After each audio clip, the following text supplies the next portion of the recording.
வணக்கம். ஆண்டாள் அருளிய திருப்பாவை 30வது பாசுரம்.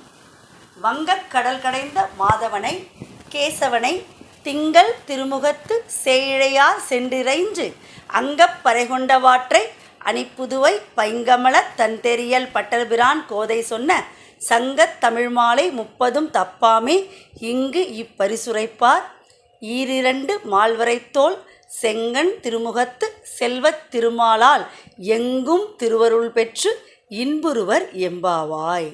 29வது பாசுரத்தில் இதுவரைக்கும் பாடப்பட்ட அந்த பாவை நோம்பினுடைய அந்த பொருள் கேட்டதன் பரிசு கேட்டதனுடைய உட்பொருள் என்ன அப்படிங்கிறத பார்த்தோம். இந்த 30வது பாசுரம் இந்த திருப்பாவை முழுவதும் படித்தால் கண்ணனினுடைய கணக்கில்லாத கருணையிலை பெறலாம் அப்படின்னு சொல்லக்கூடிய ஒரு பாட்டு. இது ஆண்டாளினுடைய பேரோடு அமைந்ததுனால திருநாம பாட்டு அப்படின்னு சொல்லலாம். வங்க கடல் கடைந்த மாதவனை கேசவனை திங்கள் திருமுகத்து சேயிழையார் சென்றிறைஞ்சு. தேவர்கள் திருப்பார்கடலை கடைந்து அமுதம் எடுத்தாங்க. இதில் தன்னுடைய உடல் நோக பாடுபட்டவன் கண்ணன். இதுலேருந்து என்ன தெரியுதுன்னா, தன்னை விரும்புகின்றவர்கள் எந்த பொருளை விரும்பினாலும் அப்பொருளை கொடுக்கும் ஆற்றலுடைய அன்புடையவன் கண்ணன்.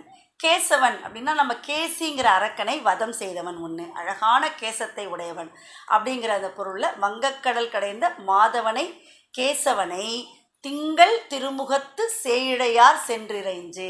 அந்த தேவர்களாவது பார்க்கடலை கடைந்து அமுதத்தை கேட்டாங்களாம். ஆனால் இந்த அயற்பாடி பெண்கள் கண்ணனையே அமுதமாக நினைக்கிறார்கள். அப்படி திங்கள் மதி போன்ற சந்திரனை போன்ற முகத்தை உடைய அந்த அழகான பெண்கள் அவனை போய் வணங்கி அங்க பறைகொண்டவாற்றை, இந்த மாதிரி பாவை நோம்புலாம் நோன்று அருள் பெற்று மோட்சம் அடைந்தார்கள் என்ற செய்தியினை அணிப்புதுவை பைங்கமல தந்தெறியல் பட்டர்பிரான் கோதை சொன்ன.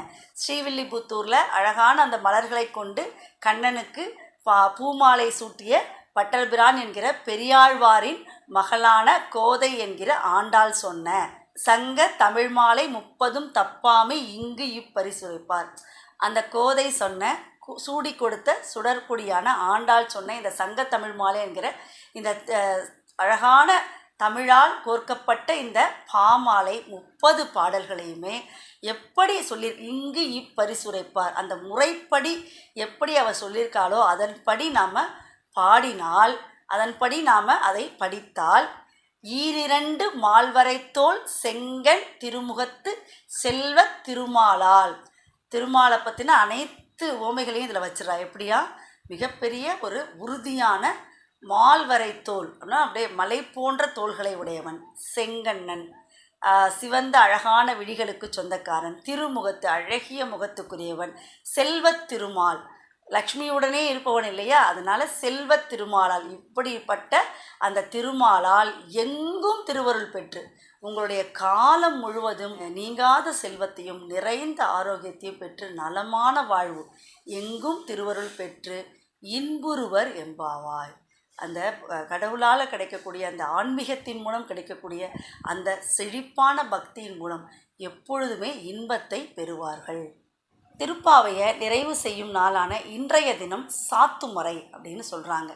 இறைவனை அடைய சாற்றிய மறையை பின்பற்றி 30 நாட்களும் அவன் புகழ் பாடி அவனை வணங்கி அவன் பாதம் சேர விரதம் முடிக்கக்கூடிய நாளை தான் சாத்துமறை அப்படின்னு சொல்கிறாங்க.